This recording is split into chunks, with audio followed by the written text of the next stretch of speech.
Hey everyone, it's Flakfire. There's been a good deal of discussion around the loot crate system in Star Wars Battlefront II.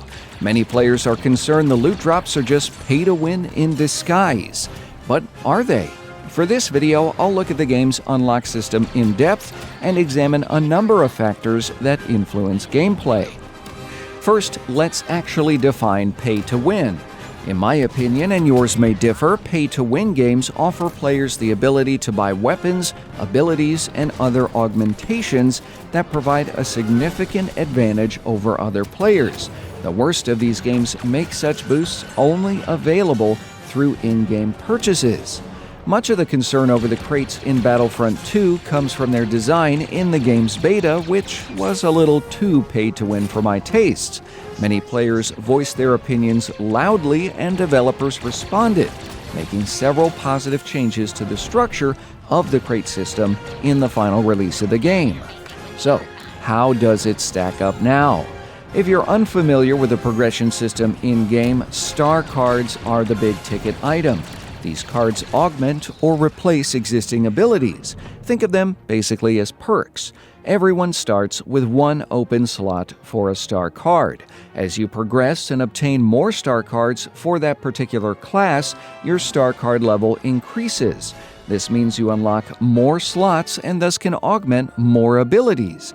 You can have a maximum of 3 star cards active at once. Star cards come in 4 levels: common, uncommon, rare, and then epic. Epic star cards are not available in purchasable crates and can only be obtained through upgrading them. Aside from class-specific star card levels, players also level up in their overall rank, and it's a combination of these two stats that decides when a player can upgrade their star cards. The process also requires crafting parts that are obtained through crates and other challenges. This may sound like a complex system, but you get the hang of it quickly.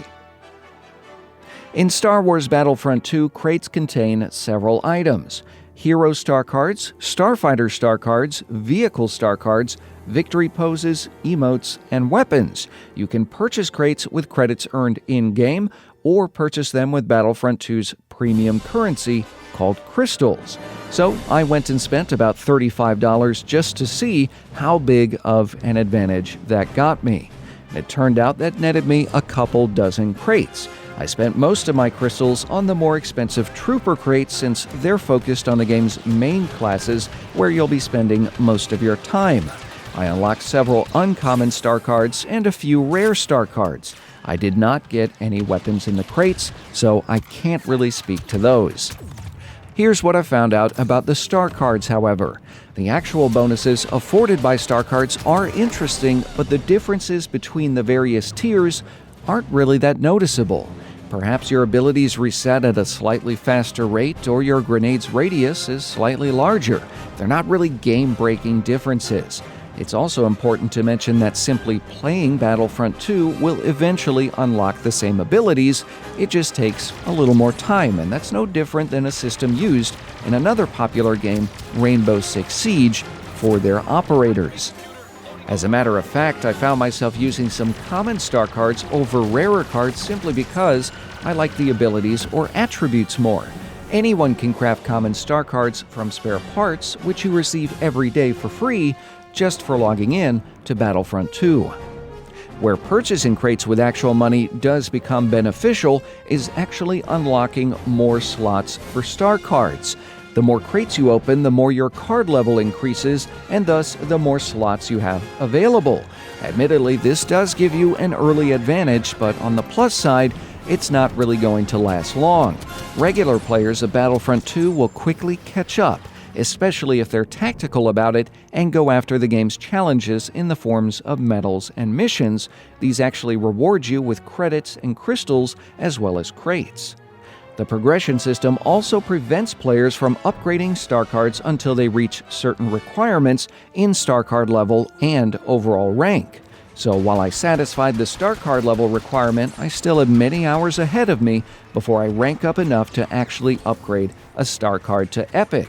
This keeps my abilities in check and avoids the big pitfalls of games that are truly pay to win.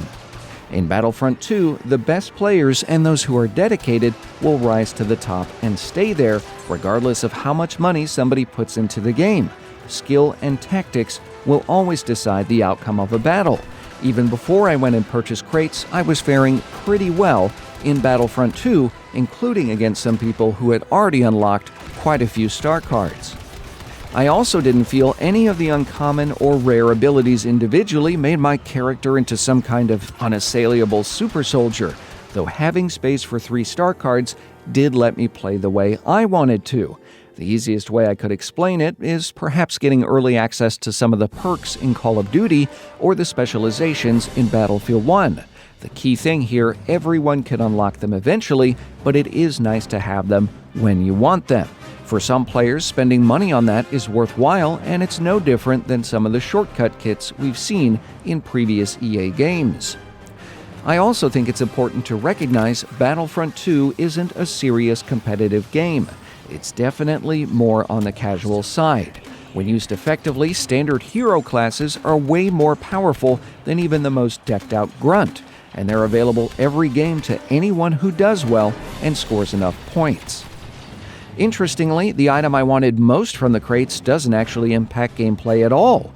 And I'm of course talking about emotes. I think they're fun cosmetic bits that give Battlefront 2 way more personality, and if we're being completely honest, I'm sad I didn't unlock more of them in crates. These are not the droids you're looking for. Look!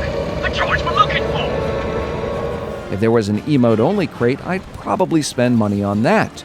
I think if developers spent more time creating cool cosmetic items for players in the vein of Overwatch, that'd be a much more compelling reason to purchase crates and would avoid the pay-to-win debate entirely.